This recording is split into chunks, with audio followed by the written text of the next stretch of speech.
So in this video, we're going to take the potential electric field and sort of reverse the way we have been using this.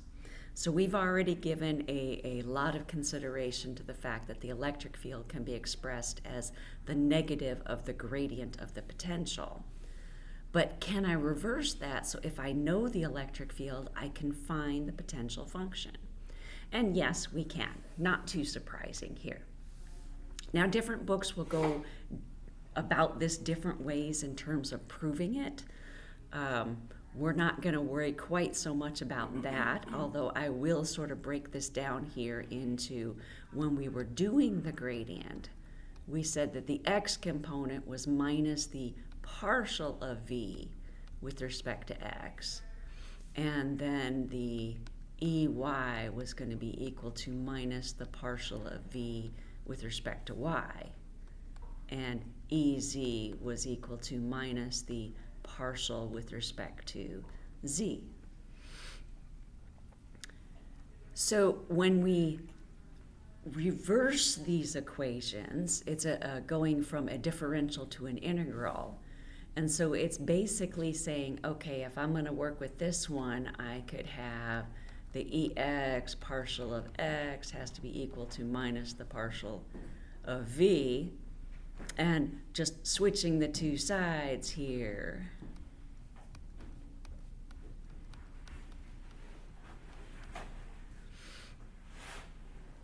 So as we go through and do that, we've got the two different components here. Now what actually happens when we go from the partials to the integrals is we want to think about this in terms of the dot product sort of thing. And so I've got minus the integral of ex dx. But the thing we have to remember with integrals is that when you evaluate that integral, there's always going to be some constant of integration. And so that's why in the integral formula up here, they've got this sort of 0 to r sort of thing. And this is using sort of any coordinate system. In many cases,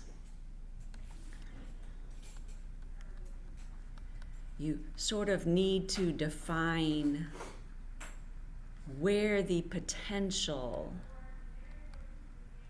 is equal to 0. Because that will then define our integration constant there.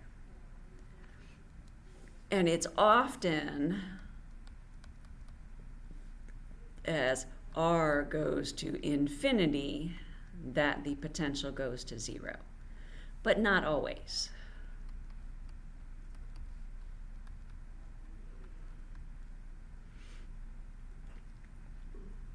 So just like when we had potential energy of gravity as a reminder back from mechanics, we had that the potential energy of gravity was mgh, but we had to define ground level in order to figure that out. And we could have values above or below ground level.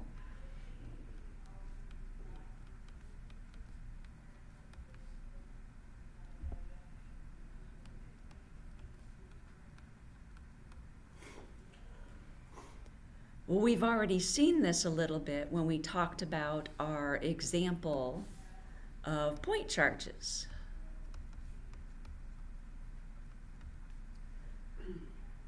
Not going through and copying the equation since we've seen this one many times before. V is equal to kq over r. And when r went to infinity, we were infinitely far away from it, v was equal to 0. And so we had a defined location for that. Now, furthermore, when it comes to this, because of the q, You could also have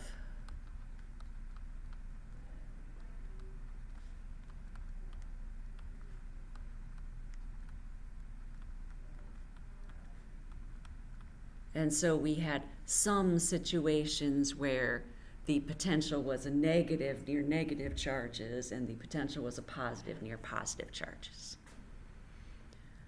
So this just sort of reviews what we had already said about the gradient and then how we can actually start working with it.